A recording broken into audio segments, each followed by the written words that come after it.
ایک مصری عالم کا کہنا تھا کہ مجھے زندگی میں کسی نے لاجواب نہیں کیا سوائے ایک عورت کے جس کے ہاتھ میں ایک تھال تھا جو ایک کپڑے سے ڈھانپا ہوا تھا۔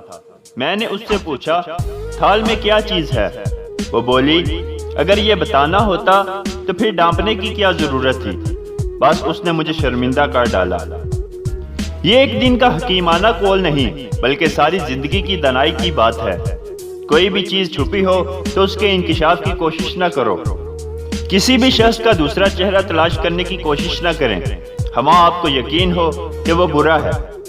یہی کافی ہے کہ اس نے تمہارا احترام کیا اور اپنا بہتر چہرہ تمہارے سامنے پیش کیا، بس اسی پر اکتفا کرو۔ ہم میں سے ہر کسی کا ایک برا روح ہوتا ہے جس کو ہم خود اپنے آپ سے بھی چھپاتے ہیں۔ اللہ تعالیٰ دنیا و آخرت میں ہماری پردہ پوشی فرمائے، ورنہ جتنے ہم گناہ کرتے ہیں اگر ہمیں ایک دوسرے کا پتہ چل جائے تو ہم ایک دوسرے کو دفن بھی نہ کریں۔ جتنے گناہ ہم کرتے ہیں اس سے 1000 گنا زیادہ کریم رب ان پر پردے فرماتا ہے۔ کوشش کریں کہ کسی کا عیب اگر معلوم بھی ہو تو بھی بات نہ کریں۔